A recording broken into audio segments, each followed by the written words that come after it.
Bom dia, professor. Bom dia, pessoal. Meu nome é Edgley e o meu grupo, formado por Jonathan e Jonas, ficamos responsáveis pela pesquisa de dados utilizando classes, com ênfase na pesquisa linear, pesquisa binária e pesquisa binária recursiva. Dando uma breve introdução, a pesquisa de dados envolve basicamente determinar se um valor, que é comumente chamado também como chave, está presente naqueles dados ou não. Se estiver, irá retornar o índice onde se encontra aquela chave. Aí podemos ver as formas de pesquisa que nós iremos abordar: pesquisa linear, pesquisa binária e a binária recursiva. Começando pela linear. O que é a pesquisa linear? Esse termo é usado para expressar uma pesquisa de forma sequencial em vetores, ou seja, de todos os elementos presentes, essa pesquisa vai percorrer um por um até encontrar o valor-chave. Por isso que é chamado de pesquisa linear, porque é feito de uma forma linear, irá percorrer todos os elementos até encontrar o valor-chave. Melhor explicando, qual seria o caso ideal, assim, o melhor caso na pesquisa linear, quando o elemento a ser buscado é encontrado logo da primeira tentativa de busca, ou seja, se a pesquisa irá começar pelo início do vetor, que ele fosse o primeiro elemento, o índice 0, no caso. E no pior caso, é quando ele estivesse na última posição, que teriam que ser feitas todas as comparações. E podemos ver aí, em média, o elemento é encontrado após n mais 1, ou n sendo o número total de elementos, dividido por 2. Veremos, principalmente quando falarmos da pesquisa binária, que a linear não é uma das mais eficientes, se tratando das pesquisas em vetores, porque o tempo de pesquisa às vezes pode ser muito grande caso haja muitos elementos no vetor. Bom dia, professor. Bom dia a todos. Meu nome é Jonathan Micael e eu irei prosseguir com a apresentação sobre a pesquisa linear, explicando a sua estrutura e demonstrando. Então, de prontidão, já verificamos aqui através da imagem, onde o início da estrutura se dá por i igual a zero, onde i vai ser a posição atual do vetor. De acordo com isso, vai ser feita uma condição onde vai ser perguntado se i é menor que n. Se essa condição for aceita, for sim, então vai prosseguir e na próxima condição vai perguntar se o vetor i, o vetor que está apontando para i, vai ser igual ao valor x. E se a resposta novamente for sim, na condição, então vai retornar i no fim da estrutura e finalizar. Mas, caso a resposta for não, quando o vetor estiver apontando para i em relação ao valor de x, então ele vai voltar e incrementar i novamente. E aí vai ficar incrementando até o i ser maior que n e a condição ser desfeita. Então a busca vai ter falhado e ter chegado ao fim também. Então vamos prosseguir aqui, onde temos o passo a passo da pesquisa linear. E podemos verificar que a pesquisa linear, ela termina quando for satisfeita uma das condições seguintes, que no caso seria quando o elemento é encontrado, isso é, quando o vetor que estiver apontando para i for igual a x, que no caso é o valor que quer ser encontrado, e quando todo o vetor for analisado, mas o elemento x não for encontrado. E de acordo com isso, verificamos aqui o algoritmo, que é como eu já havia explicado, o i começa com zero, e foi feita a condição aqui, o while, que quer dizer enquanto, então o i menor que n, e quando o a, no caso o vetor, estiver apontando para i, for diferente de x, vai continuar incrementando i. E ao término do laço, como eu já tinha dito anteriormente também, se o i for igual ao n, que o n vai ser o número de elementos, então x não foi encontrado. Caso contrário, se o vetor a estiver apontando para i for igual ao valor x, i vai ser a posição onde x foi encontrado. Então, de acordo com isso, eu trouxe aqui um exemplo para demonstrar mais na prática em relação a isso. Então, x, o valor que quer ser encontrado será aqui 19, começando com i igual a zero. Coloquei aqui a estrutura, a condição while, e podemos verificar que o n, o número de elementos, é igual a 8, ou seja, tem 8 elementos. Como começa de 0, vai ser de 0 a 7. Então foi verificado aqui o primeiro elemento é 45, então não é 19, então ele vai prosseguir. Aqui ele incrementou o i, então o i avançou uma posição, ele verificou 56 é igual a 19? Não, então novamente vai incrementar o i e ele vai avançar uma posição. Aqui 12 igual a 19, também não, novamente incrementa o i e assim por diante, como podemos verificar nas imagens. Então, enfim, ele incrementou o i até chegar na posição 5, no índice 5, onde verificamos aqui, ele compara 19 é igual a 19, no caso x? Sim. Então, quando isso acontece, o programa é finalizado. Aí, como podemos verificar como ficaria a impressão desse programa, onde temos aí, coloquei como busca sequencial, tem um valor de x que vai ser procurado, tem um int elementos, no caso n, e tem um int a que seria o vetor. Como podemos verificar aqui, o m vai ser igual a 8, no caso vai ser a quantidade de elementos que vai haver no vetor. E quando verificamos a impressão dos exemplos, colocou 19, 45, 8, 81 e ele indicou os índices relacionados a cada valor. Esse menos 1 está ali no 88 porque ele não foi encontrado nesse vetor. Pode verificar que não há 81 aqui em nenhum momento. Então ele retorna menos 1, que é naquela condição aquela condição ternária.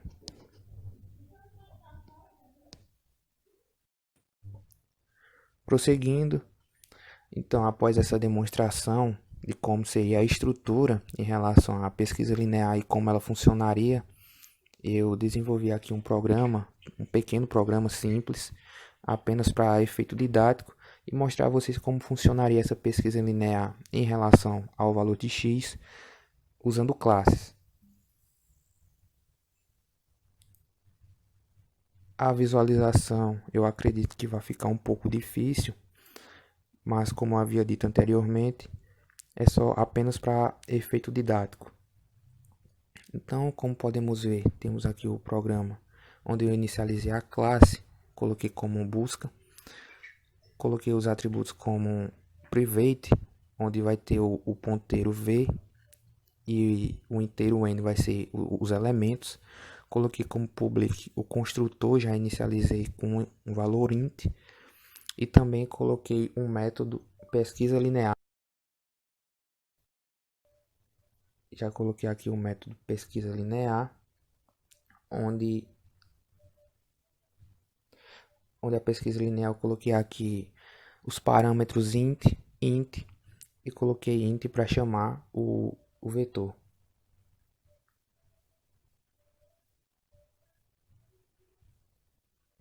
Então, descendo mais um pouco, vocês verificam aqui que tem o construtor busca, eu coloquei o int tamanho, onde o número de elementos vai ser o tamanho do vetor. E o v, que vai ser o ponteiro, ele vai receber aqui um novo valor int dentro do vetor.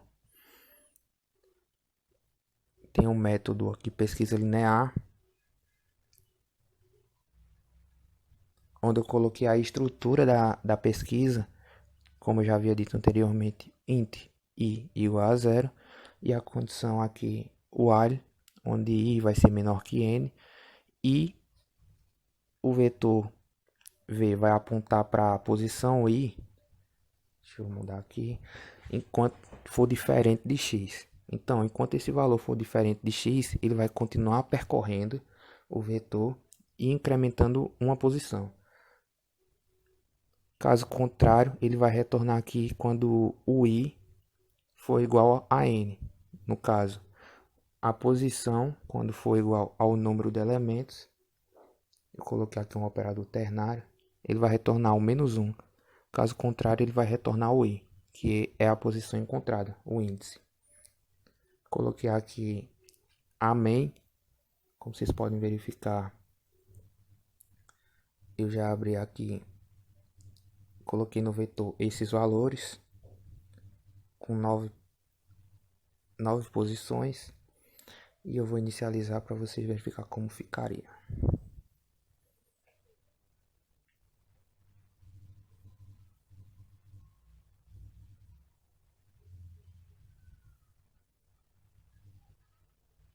Então, como a gente pode ver, o x, eu coloquei aqui para ele achar o valor de x, qual a posição que 20 está.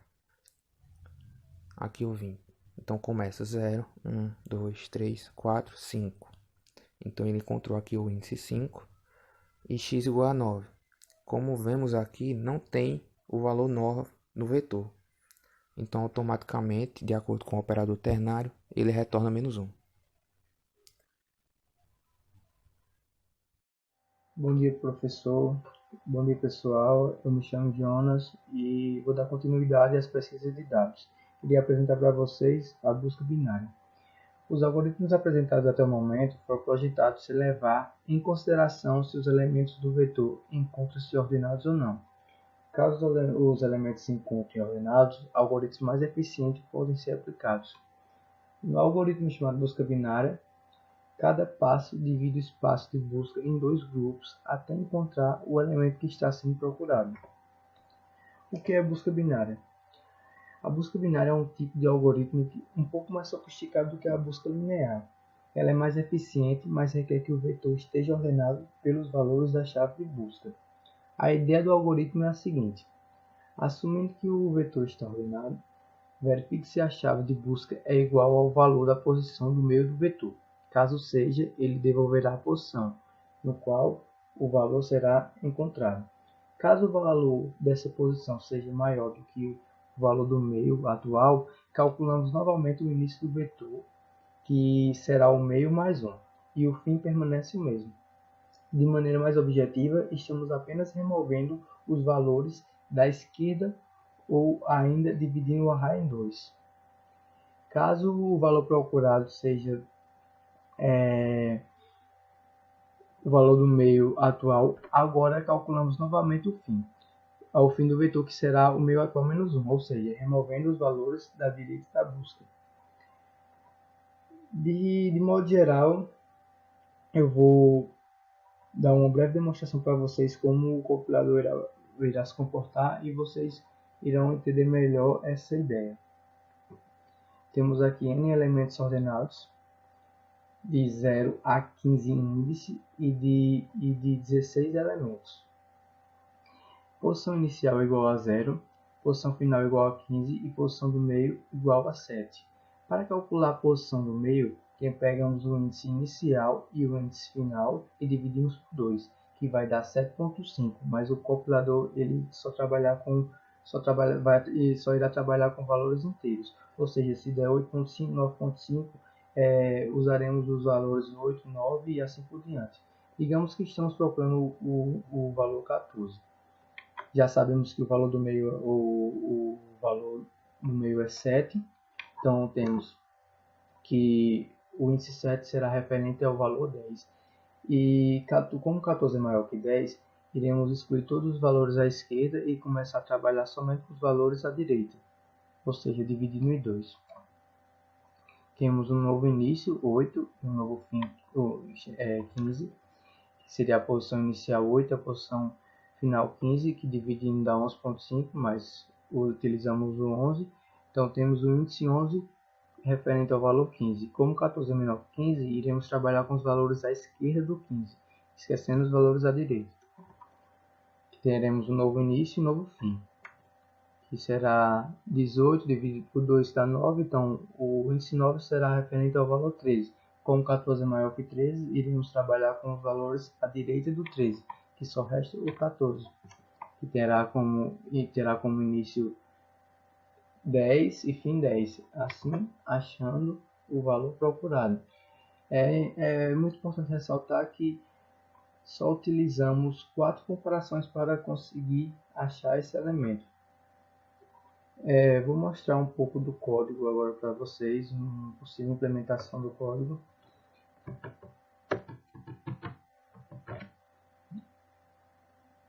temos aqui na binary search.h, definimos a classe binary.search, binary search, temos como um construtor que recebe um vector por referência, um método que faz a busca em si, um método auxiliar para pegar o tamanho do vetor. Aqui temos na private temos um atributo que armazena o tamanho do array. E aqui temos um método que irá, esse método ficará responsável por ordenar a lista. Vamos por aqui, só temos isso e agora vamos para CPP. De início temos um construtor com lista de inicializadores. E aqui mais abaixo temos a função principal, a binary search. Temos aqui como o índice, o valor inicial, o índice do array, e aqui o índice máximo do array, referente ao tamanho da lista. Aqui temos o valor médio, o cálculo que achamos o valor médio, e aqui temos algumas condições. Caso o número for igual ao valor médio, a gente irá achar o nosso valor desejado. Caso ele não seja, caso ele seja menor, ele irá para a esquerda, né? E caso ele seja maior, como no exemplo, ele irá para a direita, esquecendo todos os valores à esquerda, e se ele for para a esquerda, esquecendo todos os valores da direita, e por aí em diante, né? Aqui temos umas condições. Caso alguma dessas condições seja falsa, o loop irá parar.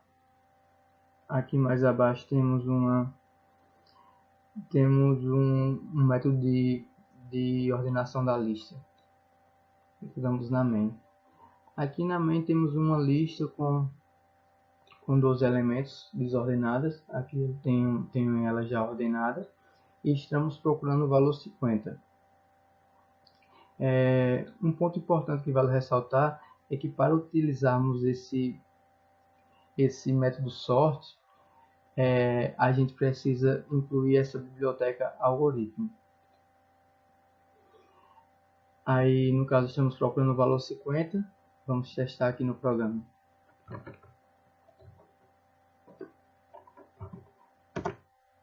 Aqui está dizendo que o tamanho da lista é 12, que tem 12 elementos, e o valor que a gente está procurando se encontra no índice 8.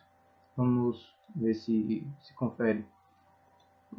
0, 1, 2, 3, 4, 5, 6, 7 e 8. Aqui, então, conferiu aqui o número 50 que estamos procurando se encontra no índice 8. E de maneira geral, é assim que funciona a busca binária. A maior vantagem de utilizá-la em relação às outras buscas, às outras pesquisas, é que ela precisa de menos interações para encontrar o elemento que a gente procura. Bom dia, professor. Bom dia, galera. Meu nome é Edgley e dentro da busca binária eu vou agora me aprofundar mais na busca binária recursiva. Primeiro eu coloquei aqui um simples exemplo não da recursiva, mas da iterativa, para a gente entender ela e depois ver a diferença para a recursiva. As duas são bastante semelhantes. A iterativa, o que é que ela vai receber? Ela vai receber o vetor, o tamanho do vetor e uma chave, que no caso será o elemento que a gente vai estar procurando, se está dentro do vetor ou não. Inicializando o início com 0 e o final com o tamanho do vetor menos 1, enquanto o início for menor do que o final, o meio vai ser o início mais o fim sobre 2. E a partir disso vai tendo todas as condições que já foi explicada anteriormente aí por Jonas, da característica da busca binária.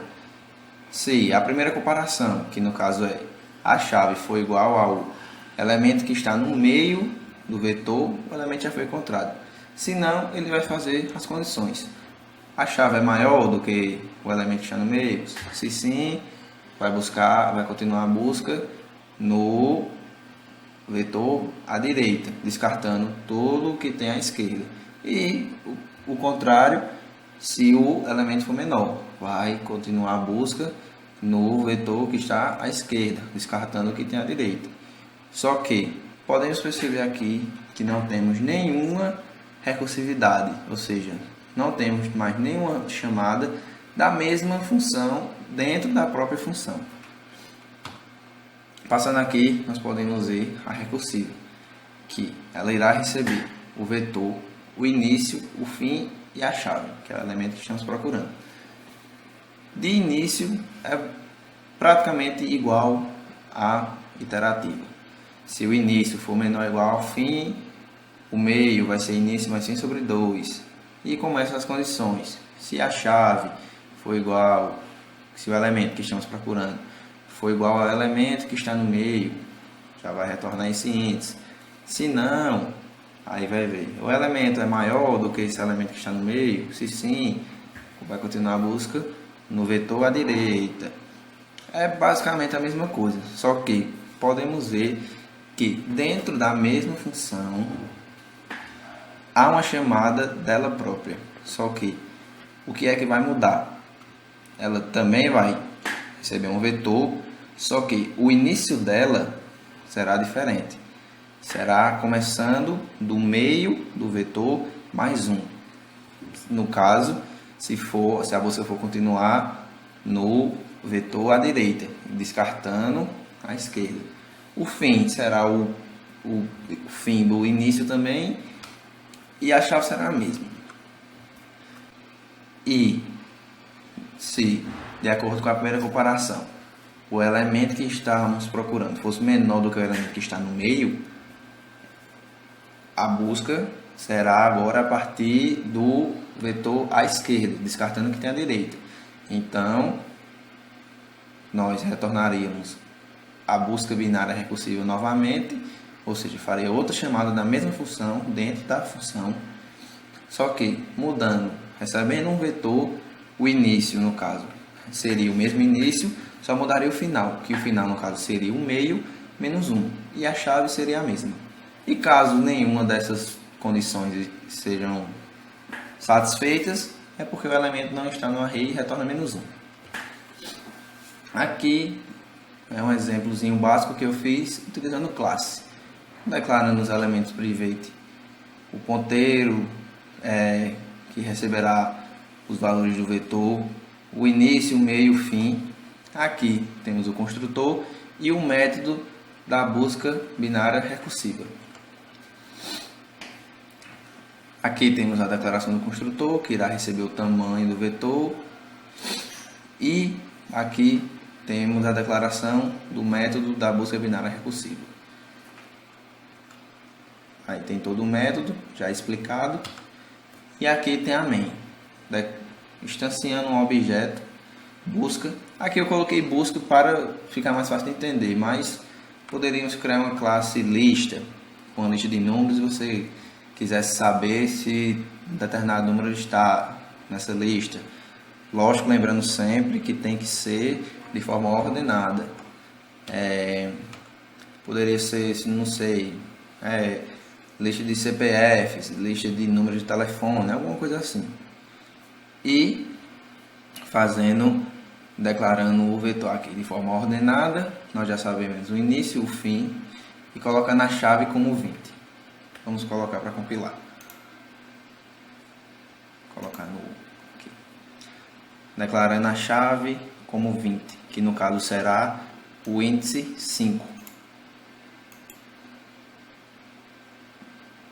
O elemento que estamos procurando é o 20 e o índice é 5. Mudando a chave, vamos colocar a chave 4, que não está no vetor. Retorna menos 1, porque não está no vetor. E é basicamente isso.